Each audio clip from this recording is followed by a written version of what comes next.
अस्सलाम वालेकुम साथियों, मैं हूं डॉक्टर मोहम्मद कज़ाफ़ी और आप देख रहे हैं डॉक्टर मोहम्मद कज़ाफ़ी व्यूज़। और मैं आपके आगे उसी सिलसिले की एक और वीडियो पेश कर रहा हूं जो कि हमने उर्दू ज़बान में न्यूरो सर्जरी के मुख्तलिफ़ टॉपिक्स को आपके आगे रखा है। और उसमें से एक टॉपिक आज हम आपके आगे उठा रहे हैं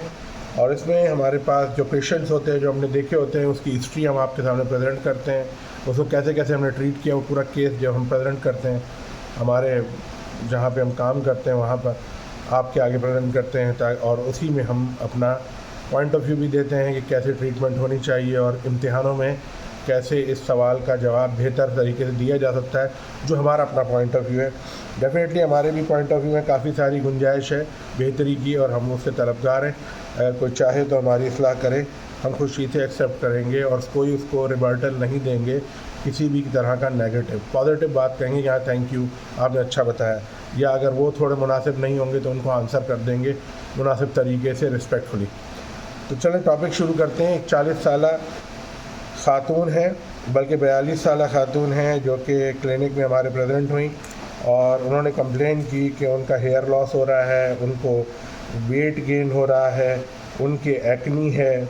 और उनको मतलब ये कि ब्रूजिंग हो रही है और जनरलाइज वीकनेस है पूरे जिस्म में, अजीब सी थकावट, फटीग की एहसास रहता है और चेहरे पर बाल आ गए पिछले 5 सालों से उनको ये तमाम मसाइल हैं। और दूसरी बात ये कि पिछले साल से तो इतना हुआ है कि उनके सर के बाल बेइंतहा झड़ रहे हैं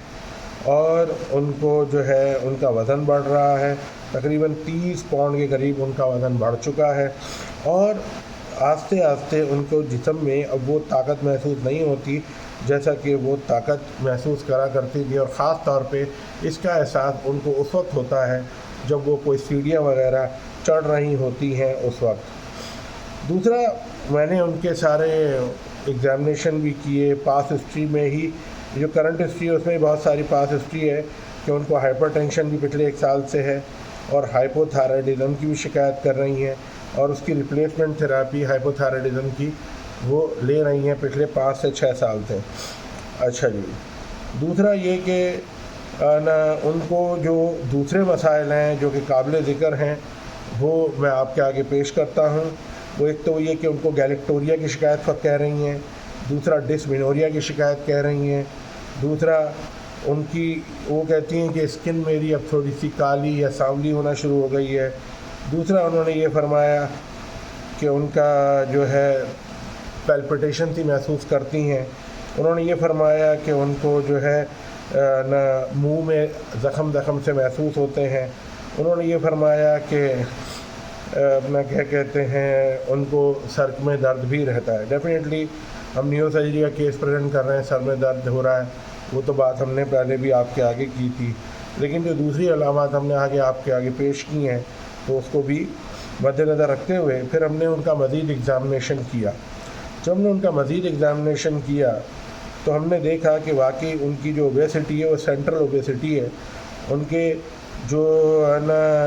ना मतलब ये कि उनको जितना भी फ़ैट की जो उनकी है डिपॉजिशन या कह सकते हैं फैट एक्यूमुलेशन, वो उनकी मतलब के छाती पर और पेट पर है और बाकी जो चारों हाथ पाँव पर उनके वो इतने ज़्यादा उधर चर्बी हमें महसूस नहीं हुई या उधर मोटापा इतना महसूस नहीं हुआ या दिखा नहीं। दूसरा ना ये कि उनके हाथ पांव बहुत पतले पतले थे। अच्छा, दूसरा उनके जो ना ब्रूजिंग के या काइमोसिस के निशान जो थे वो पूरे जिस्म पर, पेट पर, थाई पर भी थे। और इसके अलावा उनको फेशियल और बैक एक्नी यानी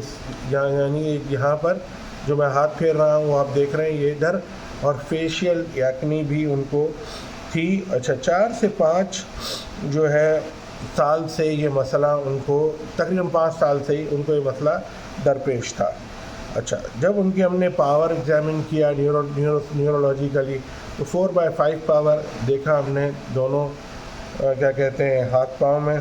और साथ ही साथ उनका जो फिज़िकल एग्जामिनेशन हमने किया वो हमें नॉर्मल था, वाइटल्स भी ठीक थे, थोड़ा सा हाइपरटेंसिव ज़रूर थी। यहाँ पर आपके जहन में क्या सवाल आता है, क्या क्या हो सकता है? देखें, ऐसा तो लग तो रहा है, पहले तो प्रोविजनल डायग्नोसिस में मसला लग रहा है ब्रेन में कुछ है, चलो ठीक है, ब्रेन में कोई लीजन है, ठीक है ना, कोई लीजन है ब्रेन में, ठीक है, क्या लीजन है ब्रेन में, चले अब देखते हैं क्या क्या लीजन हो सकते हैं। भाई लीजन ये हो सकते हैं कि उनको जो है न्यूप्लास्टिक लीजन हो सकता है, जैसे कि पिट्यूटरी एडिनोमा, जो Cushing disease causing pituitary micro adenoma वो हो सकता है, क्योंकि ये सारे अलामात उससे बहुत करीब हैं, इसलिए हम वहीं बात शुरू करेंगे। एक्टोपिक ACTH सिक्रेटिंग ट्यूमर हो सकता है लंग के अंदर कोई ऐसा ट्यूमर हो जो ACTH एड्रेनोकॉर्टिकोट्रोपिक हार्मोन रिलीज कर रहा हो। दूसरा,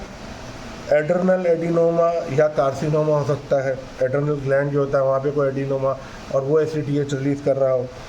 साथ साथ उनको क्या कहते हैं, वो पता ही ना हो, कोई दवा उनको मिल रही हो ऐसी,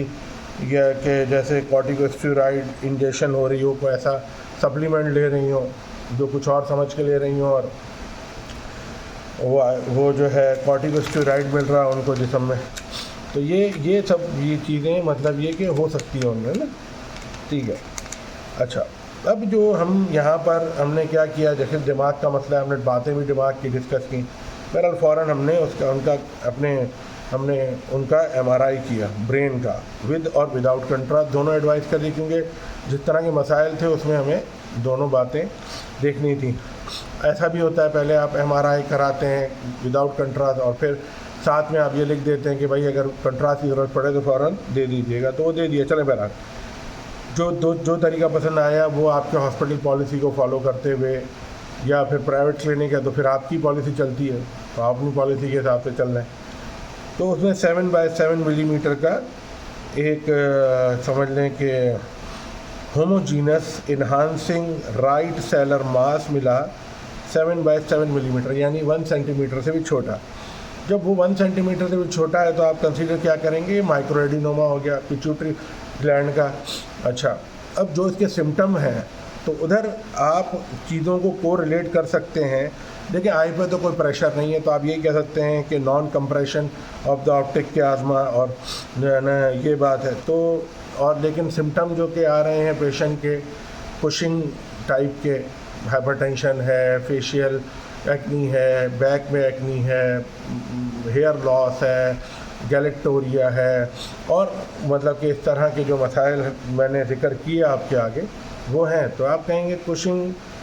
disease micro adenoma of the pituitary gland. ये हमने अब हम और वर्कअप करना चाहते हैं, हम इलेक्ट्रोलाइट चेक करेंगे, हम पूरा एंडोक्राइन पैनल करेंगे उसका, हम CT scan of the chest भी करेंगे कि ACTH secreting lesion of the lung भी तो नहीं है कहीं, साथ साथ एब्डोमेन का भी CT करेंगे, कोई और वहाँ पर इशू, को एड्रेनल ग्लैंड का ट्यूमर तो नहीं है या कार्सिनोमा तो नहीं है। दूसरा, हमने लो डोज डेक्सामीथासोन सप्रेशन टेस्ट करेंगे कि abnormal ACTH from the pituitary और नॉन पिट्यूटरी सोर्स, तो वो पता चलेगा ना, वो सप्रेस नहीं होगा। अगर वैसे हम देते तो वो सप्रेस हो जाता है, लेकिन जब हमने ये लो डोज डेक्सामीथासोन सप्रेशन टेस्ट किया तो उसमें सप्रेस नहीं होता, आपको पता ही है, फेल टू सप्रेस। तो ये भी हमें कंफर्म कर देता है। अच्छा, high dose of dexamethasone suppression test करते हैं जो कि नॉन पिट्यूटरी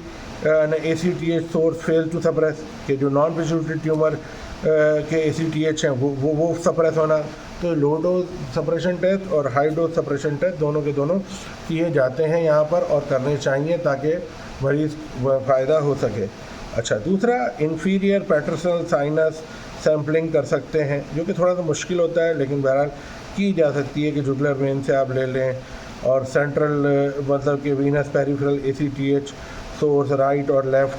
साइड से, दोनों जुगुलर वेन से आप थोड़ा थोड़ा सैंपल ले लें। एक तरह से वो कंसीडर तकरीबन वही किया जाता है कि है ना, ये जो है इंफीरियर पेट्रोसल साइनस सैंपल होता है, या central venous peripheral ACTH source मिल जाता है हमें। अच्छा, अब दूसरा ये कि रिज़ल्ट फ्रॉम द केसेस, मतलब ये कि आपने जो मॉनिटर, आपने जब है ना इनके रिज़ल्ट चेक किए तो मॉर्निंग कॉर्टिसोल जो था हमारे पेशेंट का वो तकरीबन 30 माइक्रोग्राम पर डेसीलीटर था, जबकि नॉर्मल रेंज जो होती है 4 to 26 रहती है, यानी कि 30 यानी ज़्यादा था। कॉर्टिसोल का लेवल जो सुबह को 9 बजे किया था। ACTH जो था वो 120 पिको पर ml था, जो कि नॉर्मली 10 to 60 पिकोग्राम पर ml होना चाहिए।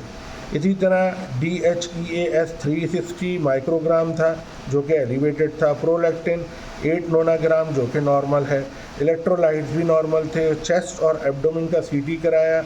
तो वहाँ पर 1 सेंटीमीटर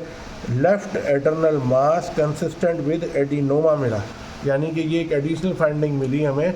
जो हमने CT स्कैन चेस्ट और एब्डोमेन कराया था, तो एब्डोमेन में हमें एक फाइंडिंग मिली, यानी कि हमें 1 सेंटीमीटर लेफ़्ट एडर्नल मास मिला कंसिस्टेंट विद एडिनोमा। अच्छा, इंफीरियर पेट्रोसल साइनस सैंपल जो है ना, हमने to distinguish the source of ACTH pituitary versus adrenal gland वो भी कराया था। तो baseline peripheral inferior vena cava ACTH जो है वो 125 पिकोग्राम पर ml था, और after corticotropic releasing hormone peripheral inferior vena cava 550 ACTH का 550 पिकोग्राम पर ml हो गया। यानी पहले 125 था बेस लाइन, फिर जब हमने CRH यानी कॉर्टिकोट्रोपिक रिलीजिंग हार्मोन के साथ किया तो 550 हो गया। अच्छा, base line right petrosal sinus ACTH किया वो 3200 पिकोग्राम पर ml मिला, और आफ्टर जब हमने कॉरियोनिक ये क्या कहते हैं कॉर्टिसोल रिलीजिंग हार्मोन CRH हमने दिया, और उसके बाद हमने चेक किया तो right petrosal sinus ACTH 26,800 picogram के करीब हो गया। और जब हमने बेस लाइन चेक किया लेफ़्ट क्या कहते हैं पेट्रोसल साइनस का, तो उसमें 600 पिकोग्राम था, और जब हमने आफ्टर क्या कहते हैं CRH के दिया यानी कॉर्टिसोल रिलीजिंग हार्मोन के, तो लेफ़्ट पेट्रोसल साइनस का वो 6,600 पिकोग्राम पर ml तक पहुंच गया। यानी पीक बेसलाइन जो पेट्रोसल टू पेरिफेरल रेशो था वो 26:1 था, और जो peak petrosal peripheral ratio after chorionic अपना कॉर्टिसोल रिलीजिंग हार्मोन के था वो था 49:1। तो ये सारी की सारी हमारे पास वर्कअप आ गई, और इसी तरह से वर्कअप की जाती है। और आपको बता भी इम्तिहान में भी आपने ऐसे ही बताना है अगर आपसे पूछा जाए, ताकि उनको पता चले कि आपको पता है कि किस बारे में बात हो रही है। हम थोड़ी सी इधर पैथोफिजियोलॉजी पे थोड़ी सी बात आपसे इसी मरज़ के पैथोफिजियोलॉजी पे बात करना चाहेंगे आपसे। तो वो ये है कि ये जो कुशिंग डिजीज़ होती है ये आम तौर पे होती है पिट्यूटरी एडिनोमा, जो कि सिक्रीट करता है ACTH यानी ऑड्रेनोकॉर्टिकोट्रोपिक हार्मोन, और द रिजल्टेंट क्या समझें कि elevated cortisol cause significant systemic morbidity. और सबसे ज़्यादा ये बात है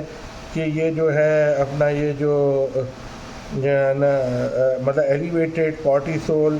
जो कि बहुत ज़्यादा सिस्टेमिक मॉर्बिडिटी कॉज करता है, ख़ास तौर पर वेट गेन करता है, हाइपरटेंशन करता है, डायबिटीज़ करता है, ऑस्टियोपोरोसिस करता है, जनरलाइज्ड मसल एट्रोफी करता है, पुअर वुंड हीलिंग होती है, और सेप्सिस होता है। यानी कि कितना सिग्निफिकेंटली डैमेज करता है ये कॉर्टिसोल लेवल। ज़्यादा कॉर्टिसोल जो है आप देखें ना, वेट गेन हो रहा है, फिर साथ में हाइपरटेंशन हो रहा है, डायबिटीज़ बढ़ गई, 3 मसले इधर, फिर बोन वीक हो गई वेट के साथ बढ़ गया, तो जनरलाइज मसल एट्रोफी हो रही है, पुअर वुंड हीलिंग है, सेप्सिस है। ये तमाम साइन सिम्टम जो हैं ये एंडोक्राइन वर्कअप के लिए, और ख़ास तौर पे adrenocorticotropic releasing hormone secreting adenoma जो होते हैं वो जो है इसमें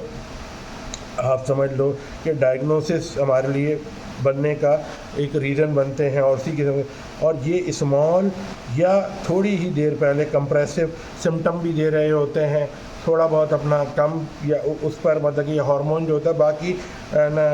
दूसरे सेल्स पर यानी पिट्यूटरी ग्लैंड के सराउंडिंग पे यानी नॉर्मल मास पर एक प्रेशर डाल रहा है। इसको आसान अंदाज में समझाने का मुझे ये तरीका अच्छा लग रहा है। अच्छा, बहुत सारी सूरत हाल में ऐसा भी है कि जो है ये लीजन्स होते हैं ये या तो बहुत मुश्किल होता है या तकरीबन नामुमकिन होता है इनको MRI पे पिक करना। और इस तरह ये जो एड्रेनल लीजन है ये भी हमें मिला है इस मरीज़ के अंदर, यानी कि 2 मसले हमें नज़र आए हैं। अब ये एडिशनल टेस्ट जो है मदद कर रहे हैं लोकलाइज करने में ACTH सिक्रीशन जो कि पिट्यूटरी से हो रही है, और ये जो एबनॉर्मल पिट्यूटरी एडिनोमा सेल जो हैं ये जो है कुछ नेगेटिव फीडबैक रिस्पांस कह लें ना, हाई डोज ना क्या कहते हैं डेक्सामेथासोन पर देते हैं, तो इस तरह से हमें मदद मिल जाती है कि हम डिस्टिंग्विश कर सकें, हम एक मतलब ये कि तकाबुली जायज़ा ले सकें कि पिट्यूटरी एडिनोमा का और नॉन पिट्यूटरी सोर्स का ना, कि वो जो ACTH सिक्रीशन हो रही है। दूसरा ये जो सप्रेसर्स हम देते हैं टेस्ट करने के लिए, तो इससे ये सप्रेस नहीं होती सिक्रीशन, तो ये डेक्सामेथासोन का नॉर्मल रिस्पांस है वो सप्रेस करता है, लेकिन अगर वो नहीं हो रही इसका मतलब है कि वो एबनॉर्मेलिटी है। ये जो इंफीरियर पिट्यूटरल साइनस टेस्टिंग करते हैं हम, साइनस पेरिफेरल रेशो हम चेक करते हैं, ये तो देखें ऐसे हो कि ACTH जो है ना 2:1 से थोड़ा ज़्यादा ही रहता है, लेकिन बिफोर एडमिनिस्ट्रेशन ऑफ क्या कहते हैं ये कॉर्टिसोल रिलीजिंग हार्मोन जो होता है ये बहुत ही ज़्यादा सेंसिटिव है और स्पेसिफिक है आपकी पिट्यूटरी सोर्स को समझने के लिए। तो यूँ समझ लीजिए ये कॉर्टिसोल रिलीजिंग हार्मोन एडमिनिस्ट्रेशन जो कब देते हैं तो चेक करने के लिए, ये आपका रेशो है ये 3:1 से बढ़ा देता है तकरीबन, और इसकी 100% सेंसिटिविटी है और 100% स्पेसिफिटी है पिट्यूटरी सोर्स के लिए। लेकिन यहाँ पर जो नताइज आए जो कि मैंने आपके आगे पेश किए थे, जिसको आप सुन के 2-3 दफ़ा समझ के आपको अंदाज़ा हो ही जाएगा वो कितना ज़्यादा फ़र्क लेके आ रहे हैं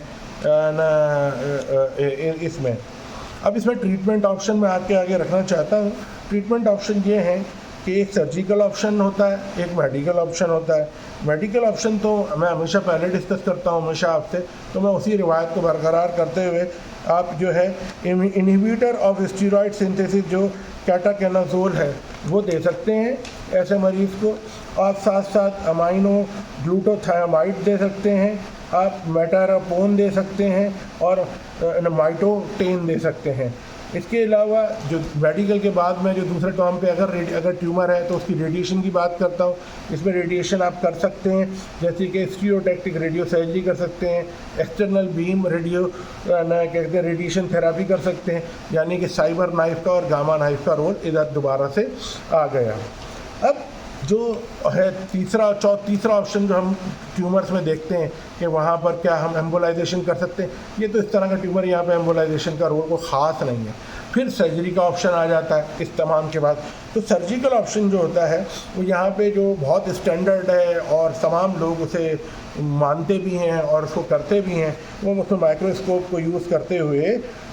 इस माइक्रोएडिनोमा को हम डील करते हैं ट्रांसनेजली ट्रांसस्फिनाइडल, नाक के थ्रू जाते हैं और ट्रांसस्फिनाइडल साइनस को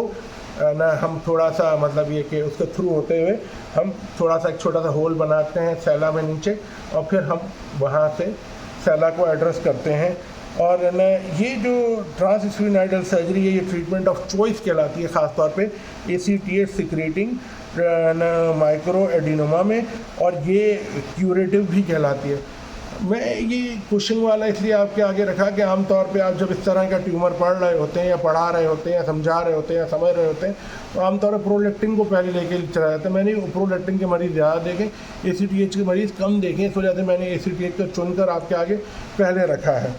ताकि आप इसको समझने में और आगे बढ़ने में थोड़ी सी फ़ायदा हो। कोई भी इम्तिहान की तैयारी हो या आप प्रैक्टिस करते हो वैसे अपनी प्रैक्टिस को बेहतर कर सकते हैं। आजकल जो है बहुत अच्छे जितने भी ममालिक हैं सब पे JCI और वो इवन तो पाकिस्तान में आगा खान है, इमरान खान का ये जो ना हॉस्पिटल का चेन है क्या कहते हैं शौकत खानम, ये सब JCI अप्रूव्ड है। इवन तो लियाकत नेशनल भी कोशिश कर रहा है किसी हद तक, मेरे ख्याल में JCI को फॉलो करते हैं वो। मुझे नहीं पता ज़्यादा डिटेल के बारे में कि आजकल क्या चल रहा है, लेकिन बहरहाल करते थे या करते होंगे। आगे अब मैं सर्जिकल टेक्निक पे थोड़ी सी बात करना चाहूँगा तफसील के साथ ज़्यादा नहीं, लेकिन थोड़ा ये कि थोड़ी वजाहत के साथ मैं यूँ कहता हूँ। ये जो एंडोस्कोपिक अप्रोच होती है टू द सेला, यानी ये जो ट्रांसनेजल ट्रांसस्फिनाइडल एंडोस्कोप अप्रोच, ये जो एंडोस्कोप अप्रोच होती है सेला से, ये थोड़ा सा बताई थी पहले आगे भी दूसरी। अब मैं आपको बता रहा हूँ कि जो आप है ना यहाँ पर सबसे पहले क्या करते हैं, पेशेंट को oral endotracheal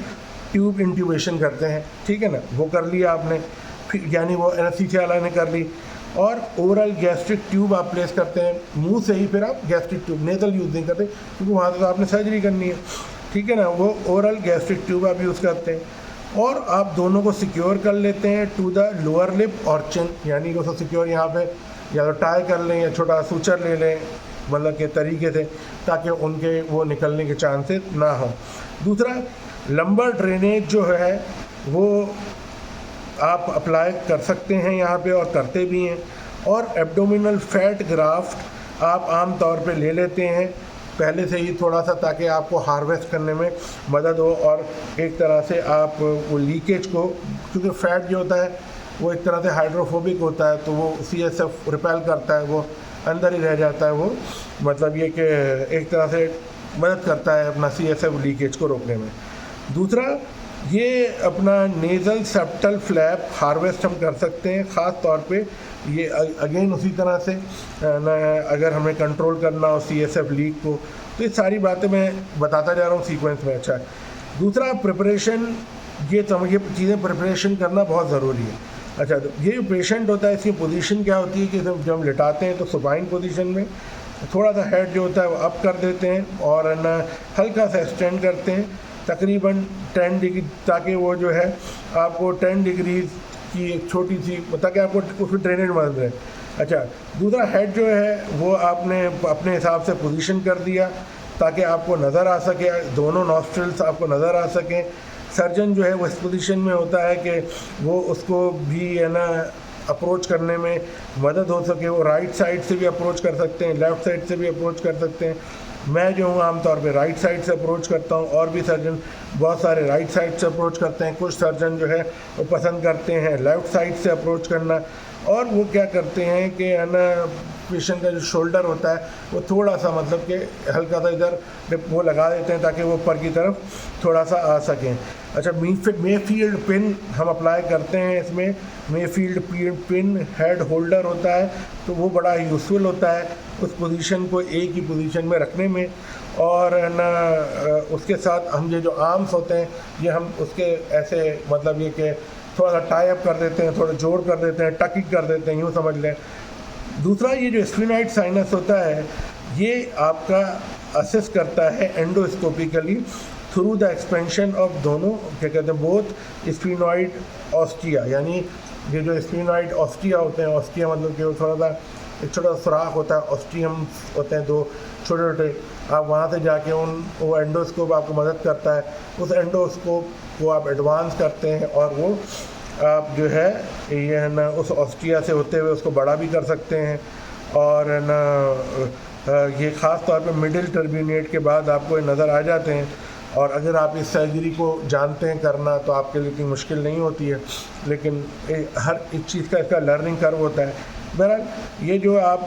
the rostrum of the sphenoid sinus और पोस्टीरियर ये जो बोनी सेप्टम होता है ये आप रिमूव कर देते हैं, कि आप प्रोवाइड करते हैं अपना एक काफ़ी ज़्यादा अपने आप को एक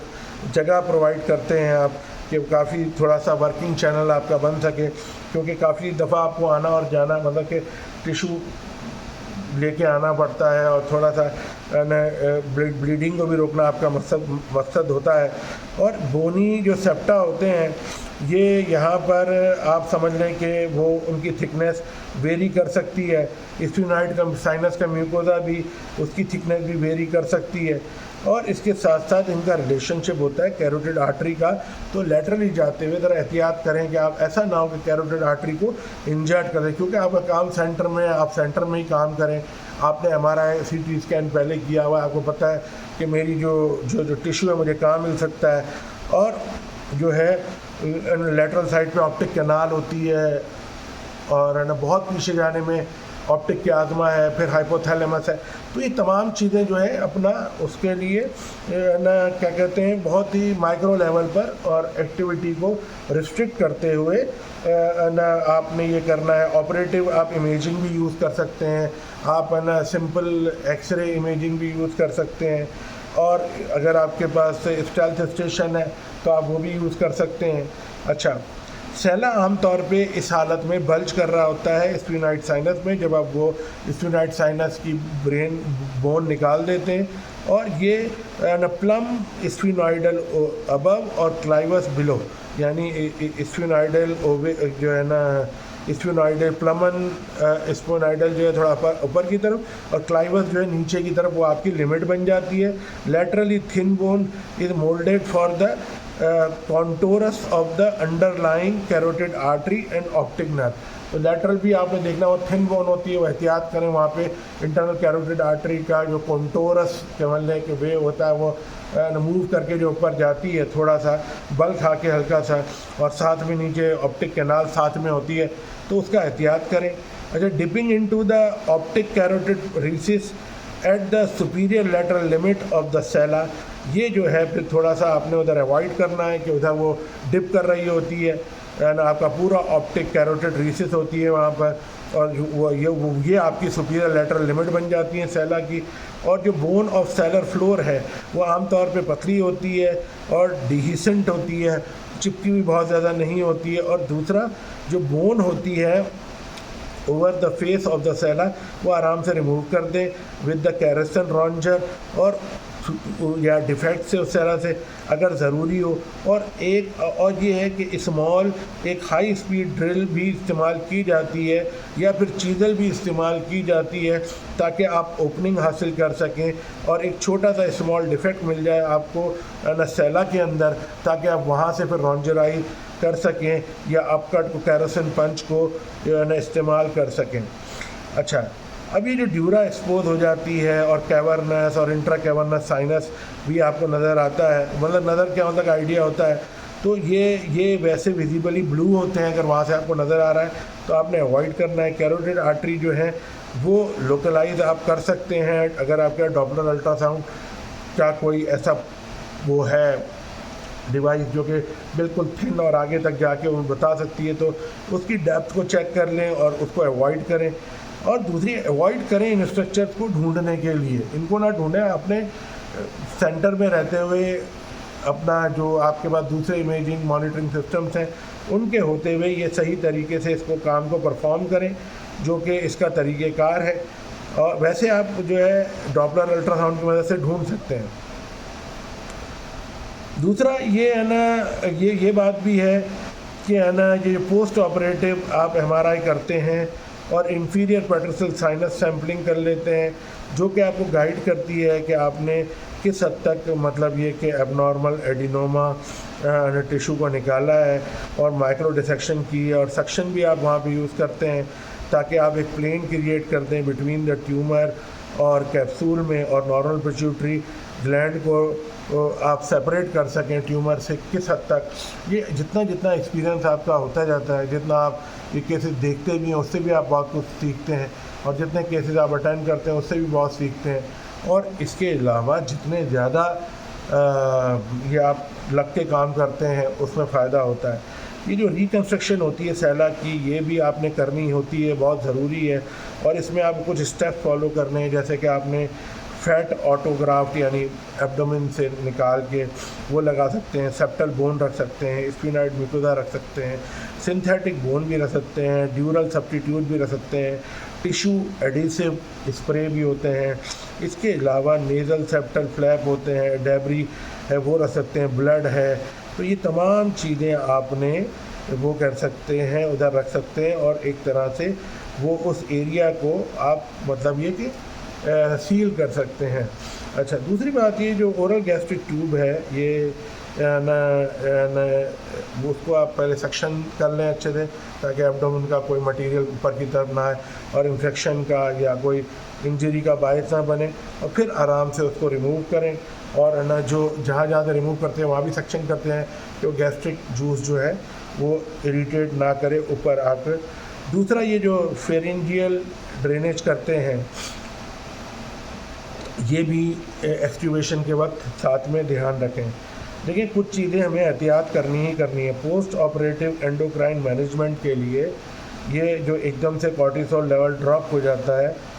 तो फिर शुरू में तो बहुत ज़्यादा होता है, उसके सिम्टम्स हैं, फिर जो ड्रॉप है उसके सिम्टम्स शुरू हो जाते हैं, तो पेशेंट जो होता है उसको क्लोजली मॉनिटर करें, जैसे कि वो डायबिटीज इंसिपिडस में जा सकता है, SIADH में जा सकता है, हाइपोकॉर्टिसोलिज्म में जा सकता है, और है ना ये तीनों मामला हो सकते हैं, यानी डायबिटीज इंसिपिडस, SIADH यानी सिक्रीशन ऑफ इनएप्रोप्रिएट ये एड्रेनोकॉर्टिकोट्रोपिक हार्मोन जो होता है, फिर हाइपोकॉर्टिसोलिज्म होता है, इंसुलिन रिक्वायरमेंट होती है कभी कभी डायबिटीज़ मेलाइटस को ट्रीट करने के लिए, उसको भी देखें पोस्ट ऑपरेटिवली, और फिर जो है एंडोक्राइनोलॉजिस्ट से फ़ौरन कंसल्ट करें ताकि वो फ़ौरन सैंपल भेज के एक करंट डाटा और बेसलाइन बन जाए एंडोक्राइन की, ताकि आपके लिए वो मदद का सामान बने। CSF लीक बहुत ज़्यादा इम्पॉर्टेंट है, थोड़ा बात करना, वैसे ही बात ये थोड़ी और कर लेता हूँ छोटी सी, कि ये जो आपने ऑब्ज़र्व करना है CSF लीकेज को इंट्रा ऑपरेटिवली भी, और ख़ास तौर पे ये जो एक्सटेंसिव रिकन्स्ट्रक्शन आप करते हैं सैला की, ताकि ये पोस्ट ऑपरेटिव लीकेज ना हो, इसमें नंबर ट्रेन जो अगर आप प्लेस कर देते हैं, जो कि मैंने सबसे पहले सर्जरी से पहले शुरू बोल दिया था, अब बात करने से पहले बता दिया था, तो ये जो है बहुत ज़्यादा रिड्यूस कर देता है CSF प्रेशर का, और आपका जो रिकन्स्ट्रक्ट जो है वो काफ़ी हद तक सक्सेसफुल हो जाता है। और ये CSF लीक जो होता है, ये आप अगर चेक करते हैं और पोस्ट ऑपरेटिवली आपको दिखता है, तो आप थोड़ा सा उसको मॉनिटर करने के बाद, अगर आप समझते हैं वो नहीं दिख रहा, या वो स्लोली लीक अभी भी आ रहा है, तो फिर जो है आप जो है हेड को थोड़ा सा एलिवेट करके और ना नंबर ड्रेन थोड़ा सा ज़्यादा करा दें, और अगर नहीं है, किसी भी तरीके से मामला ठीक नहीं हो रहा, तो आपको फिर रीऑपरेशन करना पड़ता है वो कंस्ट्रक्ट बनाने के लिए, ताकि वो CSF लीक को अवॉइड, कभी 2 या 3 दफ़ा, इसके लिए पहले से ही आप पेशेंट से अच्छे से बात कर लें, ख़ास तौर पे ऐसे इलाके जहाँ जैसे हम काम करते हैं, आप भी करते होंगे, जहाँ पे ना ये लेजिटिमेसी, लेजिस्लेशन, लिटिगेशन का इशू ज़्यादा है मेडिकली, तो फिर वहाँ पर आप पहले से इन बातों का ध्यान रखें। उम्मीद करता हूँ कि आपको ये वीडियो पसंद आई होगी। मैंने कोशिश की इसको अच्छे से डिटेल से बताने की, और बगैर टाइम वेस्ट किए हुए जो मैक्सिमम अच्छी बातें, काम की बातें आपके आगे रखने की। तो प्लीज़ इसे लाइक कीजिए, शेयर कीजिए और सब्सक्राइब कीजिए। हमें आपकी सपोर्ट की हमेशा से ज़्यादा ज़रूरत है, और अभी बहुत ज़्यादा।